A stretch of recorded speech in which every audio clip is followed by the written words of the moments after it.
It's March and that means 3 things, my friends. 1, it's spring, baby. 2, it's time to plant. And number 3 is we have 5 epic gardening crew members delivering some juicy planting info on over a dozen different crops. So buckle in and let's get to it. For me in spring, you could get a little too big for your britches. You could bite off more than you could chew, or any other idiom that you might want to use, but I like to get the basics set up. And it's not in this shot right here. It's not the onion, it's not the nasturtium, it's not the alyssum, or even this very fancy saffron. I'm talking about one of the most classic, perhaps the king of herbs, basil. To satisfy those of you in the UK, it could also be referred to as basil, but I am never gonna say that again. So the 2 varieties to look at least for me, would be Italian Genovese. That's the most basic. It's absolutely tried and true. If you don't wanna think, grow Italian Genovese. If you do wanna think, maybe grow lettuce leaf basil. It's sweeter, a little bit less spice on it, a little bit less pungency, makes it huge leaves, massive leaves. 5, 10 years ago, I grew one like as big as my head. You could use it as like a lettuce wrap or a sandwich wrap. It's really nice. But besides variety, growing basil is about sowing basil. So let me show you how I do that. So we're gonna do the basil. We're gonna go with Italian Genovese in our standard Epic 6L tray, in our 1020 tray. And what I'm gonna do is pop the pack open, and I like to dump out in my hand, but you can see how small these basil seeds are. They're tiny, and they're also very dark, almost black, so they're hard to see once you actually sow them. So make a slight depression. Of course, you could just use your fingers, but we like to get a little fancy here. About 1/4 inch deep. I go 2 or 3 seeds in. First of all, you can grow basil in bunches if you want, but I just want to guarantee germination. And what basil needs is about 5 to 10 days to sprout, and about temperatures of 65 to 75 Fahrenheit, maybe up to 85 if you can get away with it. I really like starting basil from seed versus buying, because you can stagger out how often you plant it. You can just keep resetting it over the course of the season. So you just want to cover it up, water it in, keep it in a warm area for a couple weeks, and you want to sow this about a month before your last frost. If for some weird, crazy reason you were only able to plant one singular type of flower in your garden and you were to ask me what I would choose, I would always choose calendula, hands down. Not only is calendula extremely beautiful, not only is it an amazing pollinator plant, it's also an incredible medicinal herb that everyone should have on hand. It is truly a triple threat. If you've ever grown calendula before, you know that the flowers are really sticky. Like if you grab a calendula flower, your hands are going to be sticking for the rest of the day. But that stickiness is really good because it's called resin. And in that resin lies all of calendula's wonderful medicinal compounds. This is why calendula is so popular in skin balms and salves and creams. And I love to make calendula salve every year. I make it for myself, friends, and family. I make it with dried flowers. These are some from the fall. But if you really want to get the most potent flowers that you possibly can, you want to grow a variety called Resina calendula. This just means that it produces more of that medicinal resin than other varieties. Calendula is really easy to grow. They're a cool weather plant, so now is the perfect time to get them in the ground. They usually thrive here in North Carolina in spring and fall. They don't do too well here in the summer, but usually they'll grow in spring. I'll kind of let them reseed, and then they'll pop right back up in the fall. And to plant these, it's really kind of low key. All I do is I just sprinkle them. I kind of do some chaos gardening, just sprinkle their seeds, mix them in the dirt a little bit. But if you want to be more intentional, you can definitely start these in seed trays and transplant them out. March in Florida is a total trip. While the northern part of the country is still buried under inches or even feet of snow in some areas, down here in Central Florida, we're about to wave goodbye to our average last frost date and say hello to some seriously hot and humid weather. Now, the spring planting window is really important for some of the more mild weather loving crops down here, but it is incredibly narrow, so I don't want to waste any time in getting in things like cucumbers. I'm after this variety for a few different reasons. One, I love thin-skinned cucumbers. That's just a personal taste preference.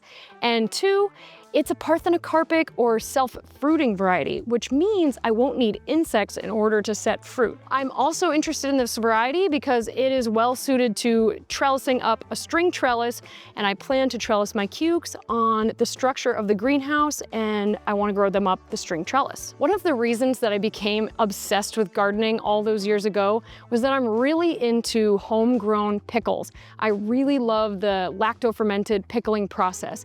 So this year I've got to get some pickling cukes in. I'm going for the double yield cucumber. I'm going to make sure to put a few successions of this variety in because cucumbers are one of those crops. They are live fast, die young. They peak quickly and then they fade away. So if I sow a few different successions about every other week, every 2 weeks, I'm going to have a more continuous harvest and I'm going to get more pickles to put up in my pantry. So that's a win. There are a lot of vegetables out there that are very easy to sort of pass on by. You think maybe it's not worth growing, I could just get at the store. But honestly, one of the sleepers out there is celery, because celery is one of those amazing things that you don't really want to eat the entire thing. Nobody's out there eating a whole head of celery.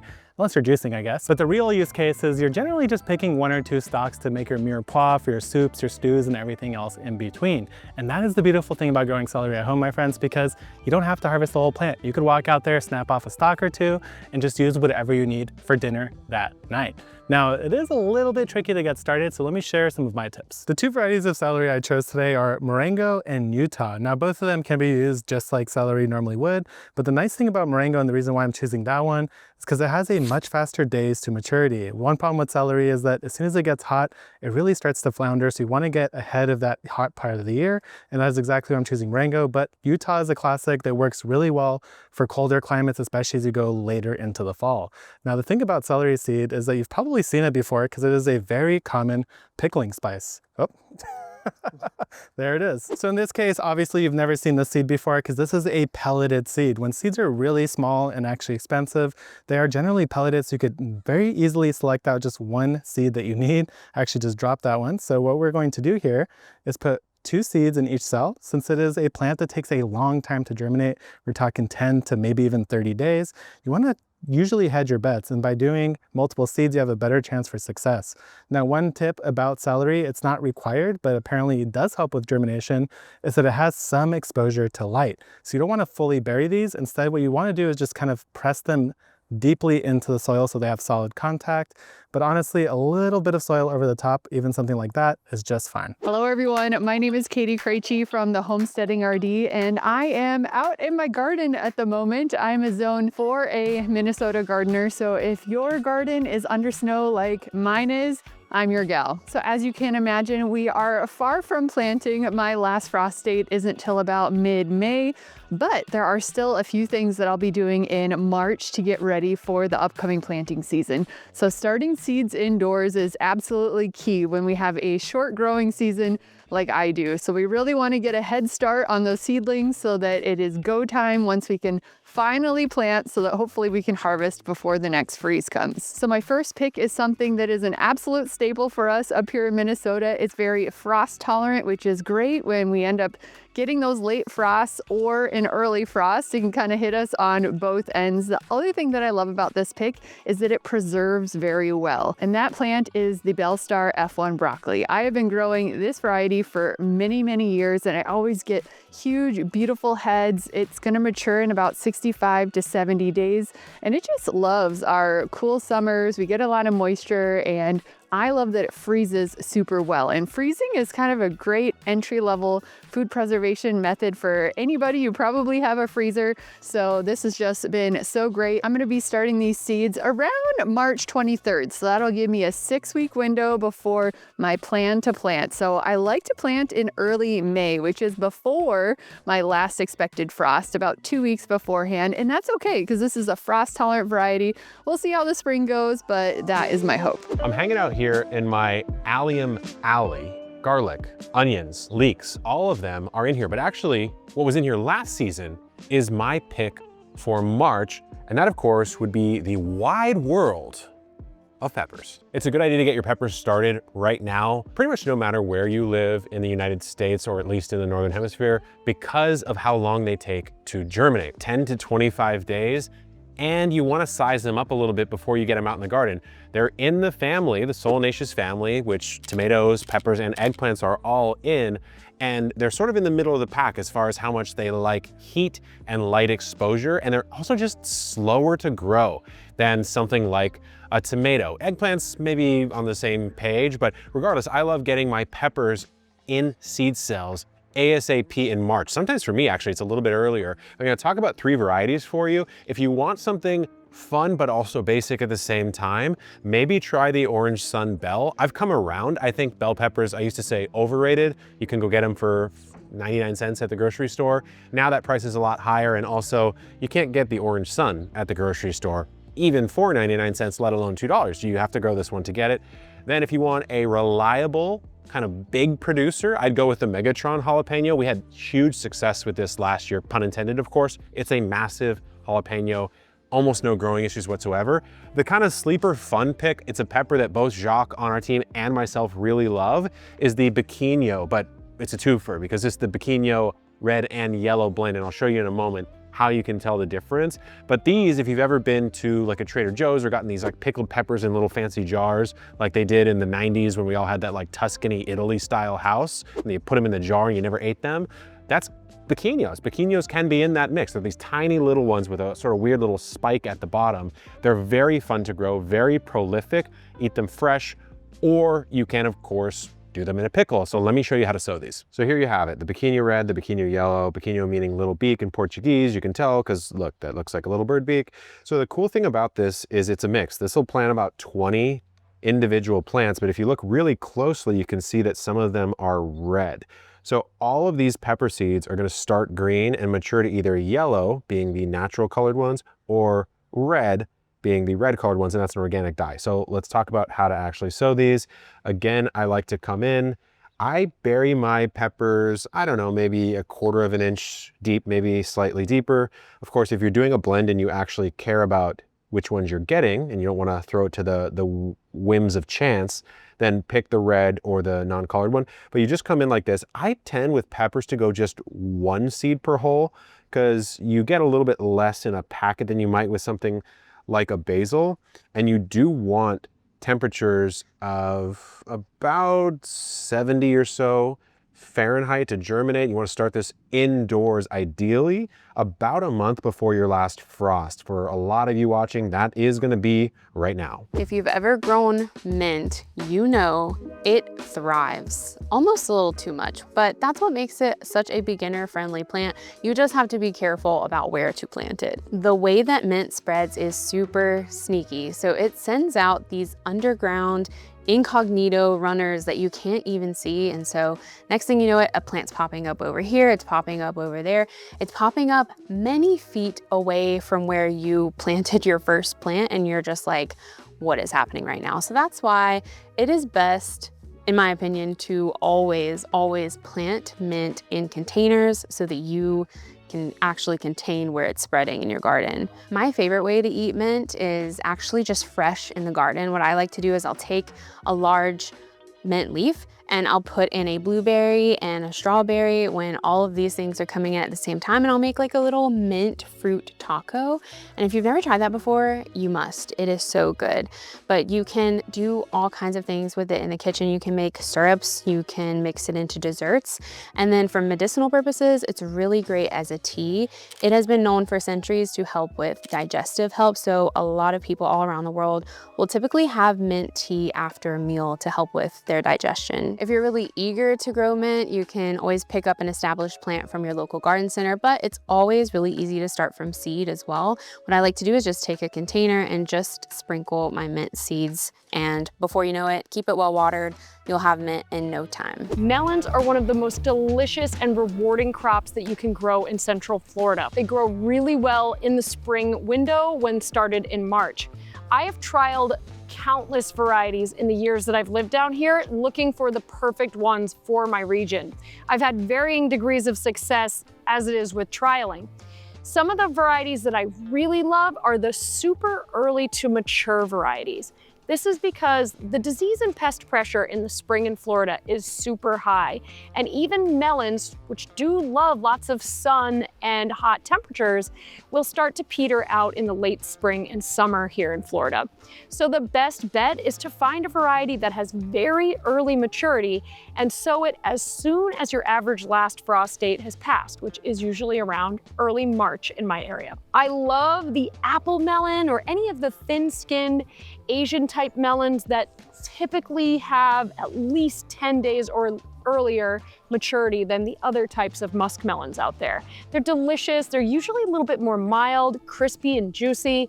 And most importantly, you're going to get a better, more reliable harvest because they mature sooner. When I got my botanical interests catalog in the mail last month, I was very stoked to see the Charente melon. That is a French cantaloupe style melon. I have grown this one with great success in Central Florida in years past. I'm definitely going to be planting it this March. It is juicy and sweet. It's got a little bit of muskiness to it, which gives it some personality. And most importantly, it grows reliably in our area. With spring literally around the corner, I would feel terrible if I didn't remind you about this one special plant. Now, not everybody loves it. I personally think it's one of the most delicious things, even though it's a little bit flavorless on its own, and that is the beautiful purple eggplant. Now, of course, eggplant comes in many different colors. Honestly, I guess mostly purple and white, but all of them are delicious in my opinion. They could be used in many different ways. And the thing about eggplant is that it's how you treat it. It's something that you either steam, you fry, you bake, and it can be delicious. I encourage you guys all to try it if you are a hater. But I have 3 varieties here for a specific reason because they all have different use cases. You have something like the jewel eggplant, which is actually a very tiny one that can grow in a small container. That's great for slicing up and just throwing on a pizza. Then you've got your long purple, which is more of the Asian style eggplants, which are wonderful in stir fries, sautés, steamed up a little bit with a delicious drizzle sauce on top. And then the classic black beauty, which is what you're really going to look for when you're doing like an eggplant parmesan. Now, the thing about eggplant is that it's not the fastest grower. Out of the 3 major solanaceous plants, peppers, tomatoes, and eggplant, I'd say eggplant is probably the slowest growing from the bunch, and usually I don't get any harvest until truly at the end of summer. So you wanna get this one started, you wanna get it started right now. Let me give you a couple tips. As I mentioned, eggplant is one of these things that really needs the heat to grow. If you read the back of a packet, it actually says to not even bother putting it outside unless your soil temperature is already at 70 degrees. I don't know about you, but here in San Diego, I'm gonna be waiting very late into the season if that's gonna be true. So what we're going to do instead is we're gonna get our seed. An eggplant is usually pretty decent on germination. I'd say it's a little bit faster than a pepper maybe if you have a nice warm temperature. So we're gonna add 2 to 3 seeds into each one, especially if you want a bunch of eggplant like I do. I definitely want all 6 of these. And then you're just going to simply bury them. Now, this is not a seed that needs any special things except for this next step. So let me show you where I like to put my eggplants once they're properly seeded. Once you've sown your seeds, I like to place them on a bottom tray and then definitely put them on a heat mat. This is going to make all the difference for germinating really any of your eggplants, tomatoes, or even peppers. Pick number 2 for me is similar to broccoli in that it's also frost tolerant, which is much appreciated around here. But I love it for a totally different reason. One, it's good for fresh eating, which is great in the summertime. But the other thing is it ferments really well. And I'm a registered dietitian, so I love ferments. It's so good for our gut health. So this becomes a big staple for us in the wintertime. And this is the Passat F1 cabbage. This cabbage does so well. I actually grew my biggest cabbage ever this past summer. It was 22.2 pounds. We ate off of that cabbage for a really long time. So it loves our cool summers and it really thrives, especially with all the moisture that we have. And it grows very similar to the broccoli. So I'm following the same schedule there. So around March 23rd, I'll be starting my seeds to give it a 6-week head start before hopefully planting in the beginning of May. If you're gardening in the north like I am, hang in there. Spring will come around at some point. It's not feeling like it today though. It's negative 20 degrees this morning. I'm ready for summer. If you're a beginner gardener or even a seasoned gardener and you're looking for the most chill, the most laid back fruit that you could possibly grow in your garden, look no further than the strawberry. Strawberries are so chill, in fact, that you can get like bumper crops in like the smallest of containers. So that also makes them perfect for balcony gardeners, anybody that is short on space. I love growing them in containers so much that I'm actually ripping out all of my in-ground strawberries this year, and I'm moving them all over to containers. Just make sure that you have a sunny spot and they will thrive. So first we have June bearing strawberries, and these strawberries usually produce one large crop per year around June-ish, hence the name. And if you're looking to grow the biggest strawberry that you can, I think June bearing strawberries might be a good fit for you. And you can start these via starter plant from your local garden center, or you can do bare root strawberries. But if you do go the bare root route, just be aware that you may not get a crop the first year because those really need time to establish. Then we have our ever-bearing strawberries, and like their name implies, they produce fruit for a little bit longer. Usually you can get 2 to 3 crops per year from these, one in the spring, one in late summer, and then if you're lucky, sometimes you'll get a really good fall crop. And these are usually started the same way, either from a starter plant from your local garden center or from bare root. If you go the bare root route with these, they might produce their first year, they might not. It might be a little bit of a smaller crop than if you go with a starter plant. And these strawberries are going to be a medium size, just a little bit smaller than the June bearing strawberries, but they're still delicious. And then there are day neutral strawberries, which can kind of confuse some people. Some garden centers will actually just label these as ever-bearing strawberries because they pretty much grow just like ever-bearing strawberries. Day neutral means that these strawberries will continuously pump out fruit as long as the temperature is anywhere between 45 degrees Fahrenheit and 85 degrees Fahrenheit. But other than that, they grow the same as ever-bearing, and they even look and taste the same. They're about medium sized. And then we have a very secret fourth type of strawberry, and that is the alpine strawberry. This is the only strawberry that is commonly started from seed. It's a wild strawberry, so the fruits are going to be a lot smaller, but size doesn't matter. The flavor makes up for the lack of size. They're extremely sweet, and they have this like delicate, almost floral type of flavor. It's really unique. If you've never tasted one before, you've got to taste them. And these are going to grow kind of like your ever-bearing strawberries, in that they kind of continuously will produce throughout the season. And you want to start these indoors. Go ahead and get them in pots to get a head start on their growing cycle. And you might get a small crop the first year, and then you'll just get bigger crops years after. So now that you know about all the different types of strawberries, let us know what your favorite is to grow in the comments. If you take a look around my garden, you'll see that I am often surrounded by flowers. I love the pops of colors and all the life that they attract, but there is one major group of flowers that I think is underserved, not just in general, but in the gardens, and that is the native plant flowers. Now, there are a whole world of native plants out there. My particular favorite today that I'm choosing is the California poppy in the classic orange color. But the thing that's really great about native plants is that they are actually native to your region. There's so many different types out there. If you go to your local nursery, you could generally find something available in pots, and they will almost always have some sort of native seed available. But really, my favorite thing about native plants is the fact that you don't really have to give up any garden space to grow them, and I'll show you exactly what I mean. If you think about where native plants grow, they kind of grow everywhere. That's the whole purpose of a native plant. You'll find them in the bottom of a ditch, on the side of a cliff with seemingly no soil, and that's the thing about native plants. They are resilient. They are destined to grow in the region that you are in, and that is why they do so well. So you don't have to give up your prime real estate of amended garden soil with tons of compost. In fact, a lot of native plants might not even like that. So today we're actually going to be starting this little patch of native seeds right here in this strip of basically barren soil at the base of my big old Pride of Madeira. The first thing you want to do is move away any material on the surface, whether it's mulch, sticks, or rocks, or anything else. The next thing you'll notice is that I waited for the first rains to come through, so I'm not working with dry soil. It's already been hydrated. Once you remove the mulch, you want to rough up the soil to create all these little nooks and crannies for the seeds to catch in. If you're starting a wildflower like the California poppy, what I like to do is dump the seed in my hand just like this, and then I'll scatter sow it across the surface. So what's happening here is that all these little nooks and crannies that I made are catching the seed and allowing it to actually make good contact. And that's basically all you need to do. Now you could wait for the rain, water it yourself. You don't even really have to cover it, and this should do just fine and produce a beautiful stand of flowers. Some of my very favorite crops to grow in Central Florida do take a bit of planning and expertise, timing, scheduling, and a bit of fussing.